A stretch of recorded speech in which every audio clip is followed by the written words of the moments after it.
We all know the big names in hair metal: Warrant, Poison, Cinderella, Motley Crue. But tonight, I'm going to talk about the lesser known bands, the hidden gems of hair metal, right here in the Hair Band Basement.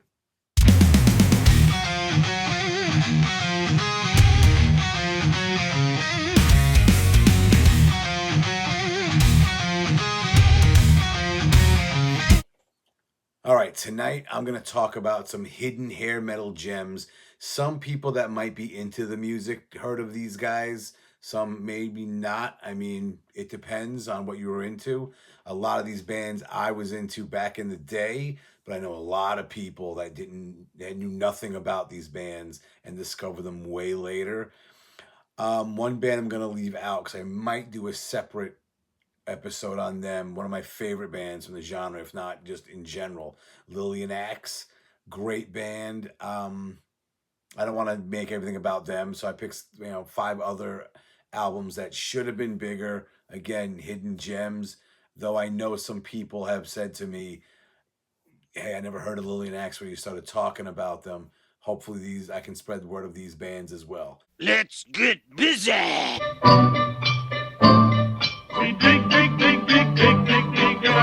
All right, our first band is Hericane Alice, and at the time, their one and only album, Tear the House Down from 1990. Wild, Young, and Crazy was the first single. I don't know if they released anything after that, but the album's solid. It's a really good album. Unfortunately, they're one of those bands that gets lumped into the big tidal wave or the flood of all these bands that started coming out later in the 1990 to 92 time. Wild, Young, and Crazy was the first single. Let's look at some other songs that were just killer. Shake, Shake, Shout, Bad to Love, Need a Lover, Bad Boy Breakout, Crank the Heat Up. Great stuff. A really good album. I mean, they came from Minneapolis, Minnesota, and they moved to LA because, every band did that because mid to late 90s, if you wanted to get signed or get noticed, you moved out to LA, went to the Sunset Strip. If you look at the name of the band, they spell Hericane wrong. Hericane, Alice. What? Not the correct spelling that we know from The Storm. Part of the problem was that the band Hericane, another great hair metal band, signed to Enigma, had problems with it. And for some reason, they were like, yeah, just change the spelling and everything will be fine. Though there was an Alice at the end. So how would you confuse the two? Who knows? Weird times, I guess. Hey, our band name is Hericane. You can't use the same name. It sounds like us. Yeah, but Hericane Alice. There's an Alice at the end. Yeah, it still sounds too similar. We don't want people getting confused. What if we spelt it differently? Yeah, that works. I remember back when this album came out, the guitarist said, "We're the greatest party band." I guess. I don't... How do you measure that exactly? Is there a party meter? Is there a graph that shows exactly who parties more than others? I guess the party wasn't legendary, and the party definitely did not last long enough because they didn't have another album after this, though they released some, I think, unreleased stuff. I want to say 30 years later. It was close to 2020. I don't know if the year is right, but they really didn't put much out. But this is a really good album. It's really quality. Definitely check it out. And now, you give me the diamond. Are you trying to develop a sense of humor, or am I going deaf? All right, the next band is from San Diego, California, and it is Asphalt Ballet, and it's their debut self-titled album from 1991. I mean, 91, we all know what happened. The bands were not making it big in 91. It's a mix of blues and southern rock with hair metal. Really good stuff. It's a real quality album. Definitely check this one out. They got their name from a term from when you wipe out on a motorcycle and you slide on the pavement.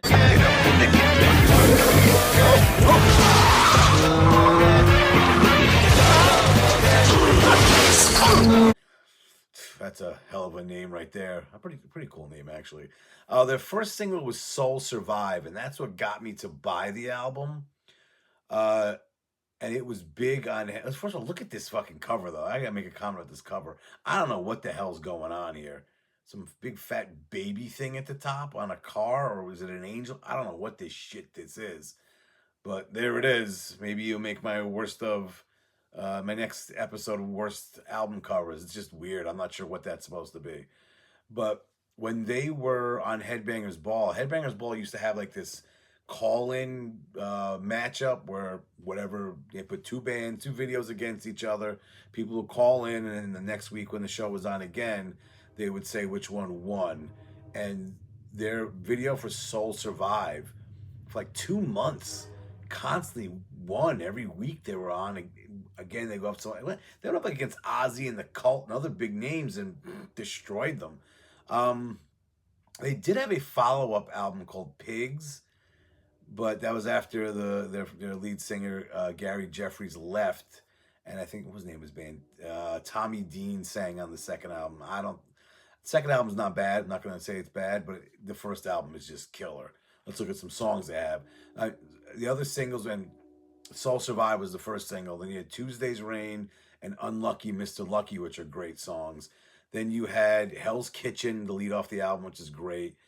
Goodbye to Yesterday should have been a single. Has a very poppy commercial sound to it. End of My Rope is good. Blood on the Highway is a killer song. That song is worth the price of admission right there. Easily my favorite from the album. Really strong album. Again, check it out if you haven't heard of these guys.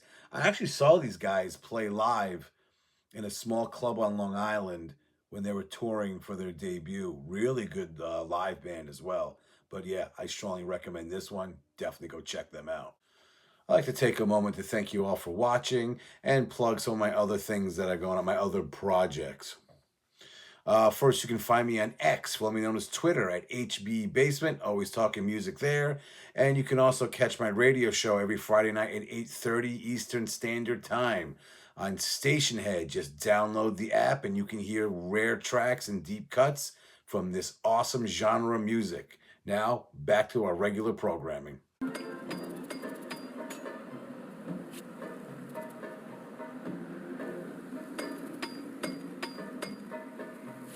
All right, the next band is straight out of Atlanta, Georgia. It's Blonz with their self-titled debut from 1990. Actually, Steve Walsh and Phil Ahart from Kansas produced this album. I think it's their only one too. The one and done. They didn't make anything else after this, and that was it. Just done. I think Last Call for Alcohol it might be the only single. I could be wrong about that. But due to your eyes and your slurred speech, you're drunk. I'm not slurred.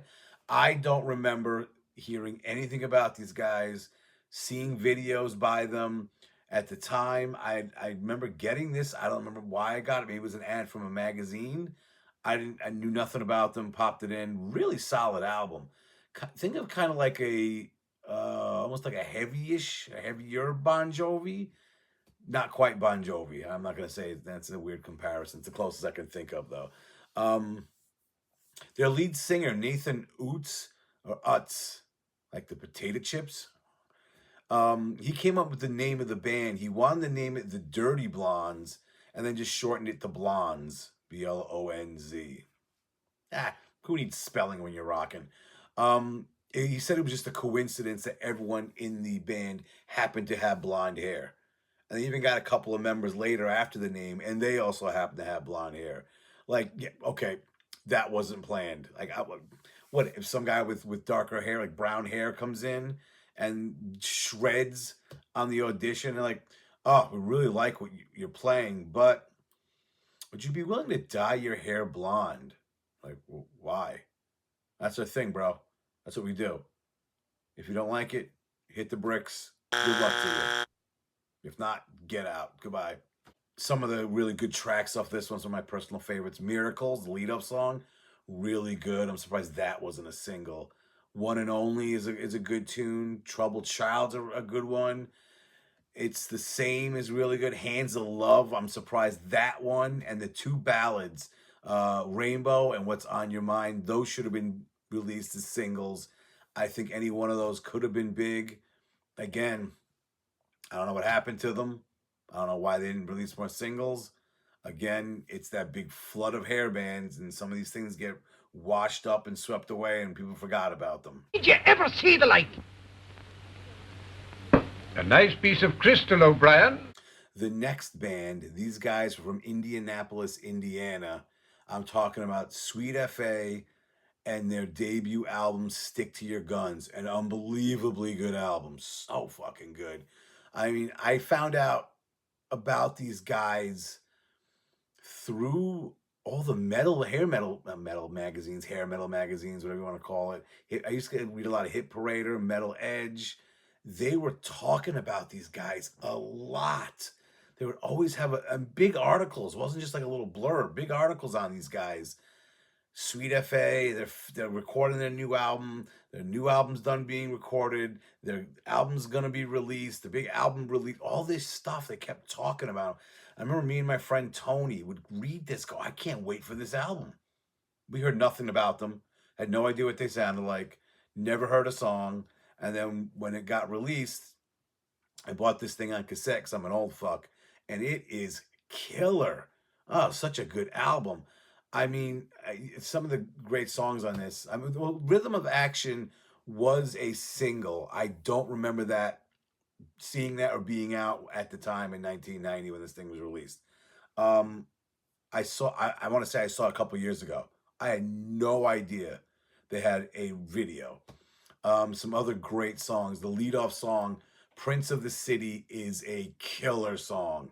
It's probably, it might be my favorite song off this album. The whole album is great. Whiskey River is good. Nothing for Nothing, Daily Grind, great tunes. But I gotta bring up and focus on specifically the two ballads from this album. The title track, Stick to Your Guns, and Heart of Gold. Both of these things should have been released as singles. I strongly believe both of these songs would have been big. Such great ballads, and they never got released. Again, good songs that were released, but they were signed by MCA, and we know how MCA fucks these bands over. Such a shit label. But yep, that's what happens when you sign the MCA. They had a follow-up album, Temptation. Not as good. Kind of disappointing. But this debut, Stick to Your Guns, highly recommend this. I mean, again, another hidden gem that I haven't seen a lot of people talk about. But yeah, an excellent album. Definitely go check it out. Only way they're not gonna kill my sister is if we give them a stone. Well, they're gonna be looking everywhere. We'll have to hide it in my chin. The last one I'm going to talk about, this is probably one of the best albums of the genre. It's an unbelievable album. I'm talking about the debut by Wildside, Under the Influence. Surprisingly, this band isn't even on Wikipedia, and that's got all sorts of crazy shit and worthless, trivial crap.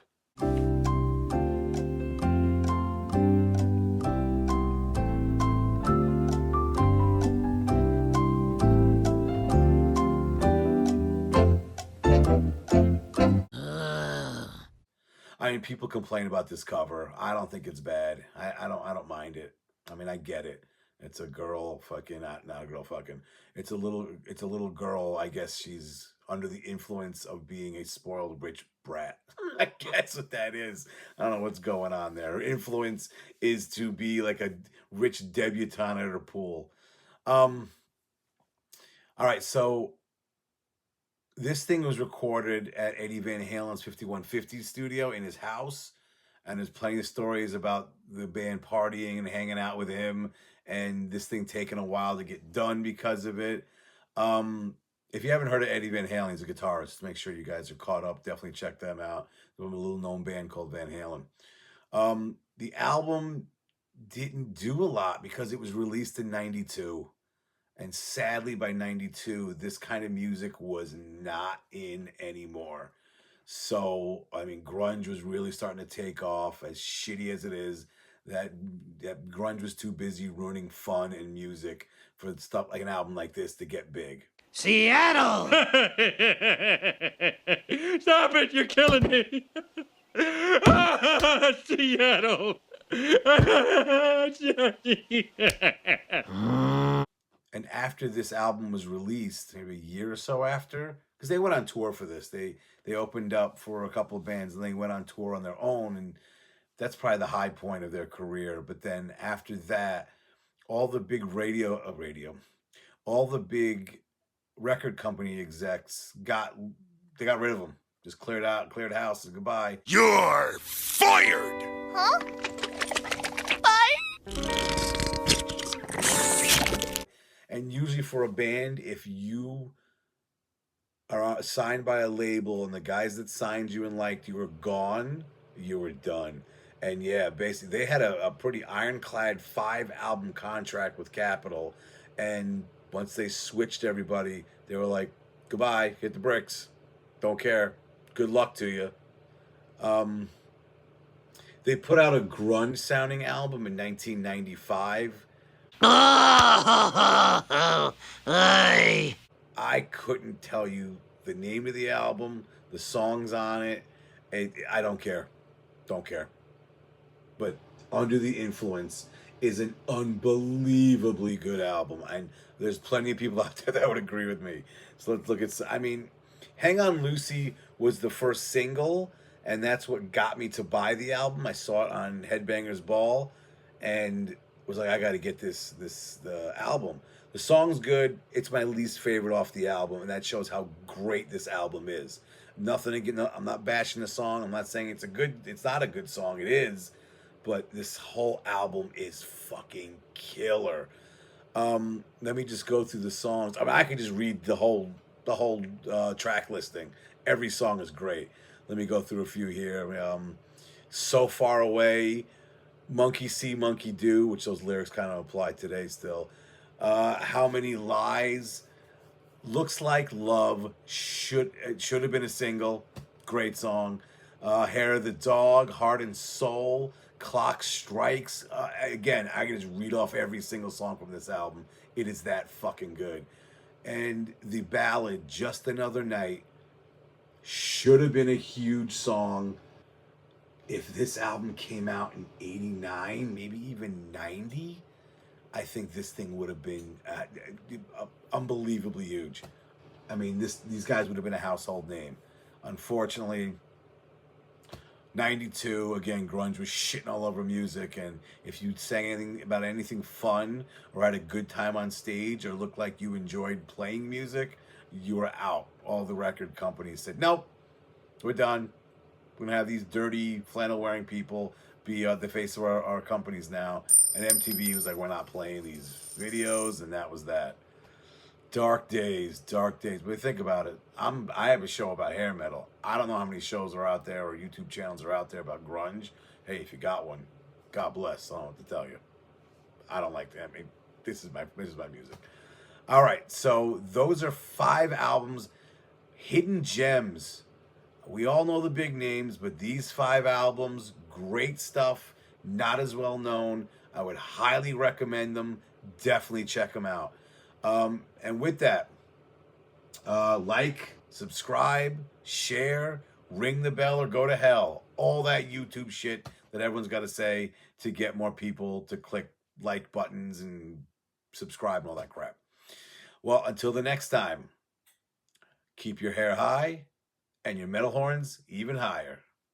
Take care. Are you trying to develop a sense of humor, or am I going deaf?